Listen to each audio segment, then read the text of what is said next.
முன்னாள் படைவீரர்கள் குழந்தைகளுக்கு கல்வி உதவித்தொகை புதிய விதிமுறைகள் அறிவிப்பு. முன்னாள் படைவீரர்களின் குழந்தைகள் கல்வி உதவித்தொகை பெற புதிய விதிமுறைகள் செயல்படுத்தப்படுவதாக தஞ்சை மாவட்ட கலெக்டர் ரேவதி தெரிவித்துள்ளார்.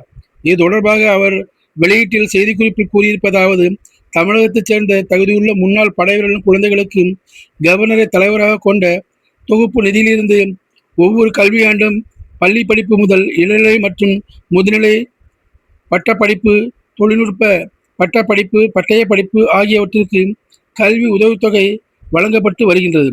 இந்த கல்வி உதவித்தொகைக்கு 2026-27 கல்வியாண்டு முதல் புதிய விதிமுறைகள் செயல்படுத்தப்படுகிறது.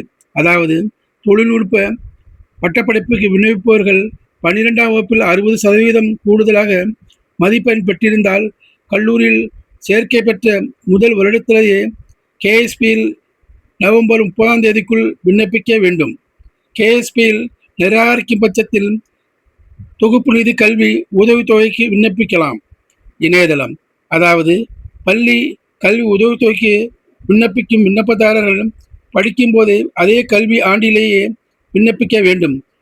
கல்லூரி படிப்பிற்கு விண்ணப்பிக்கும் விண்ணப்பதாரர்கள் ஒவ்வொரு கல்வியாண்டு ஆரம்பித்ததும் முந்தைய கல்வியாண்டில் பயின்ற படிப்புக்கு 1ஆம் ஆண்டு முதல் கல்வி உதவித்தொகை கோரி ஜூன் 1ஆம் தேதி முதல் நவம்பர் 30ஆம் தேதிக்குள் இணையதளம் மூலம் மட்டுமே விண்ணப்பிக்க இயலும் என்பதால் விண்ணப்பதாரர்கள் குறிப்பிட்ட காலத்திற்குள் விண்ணப்பிக்க வேண்டும்.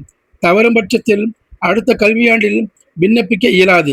கல்லூரி படிப்புகளுக்கு விண்ணப்பிப்பவர்கள் இறுதி ஆண்டிற்கு முந்தைய ஆண்டு வரை தேர்வில் தேர்ச்சி பெறவில்லை என்றாலும் கல்வி உதவித்தொகைக்கு விண்ணப்பிக்கலாம். ஆனால் இறுதி ஆண்டிற்கு விண்ணப்பிக்கும் போது அந்த கல்வி ஆண்டிலேயே முந்தைய ஆண்டுகளில் தேர்ச்சி பெறாத பாடங்களிலும் மற்றும் இறுதி ஆண்டில் அனைத்து பாடங்களிலும் தேர்ச்சி பெற்றிருந்தால் மட்டுமே விண்ணப்பிக்க இயலும்.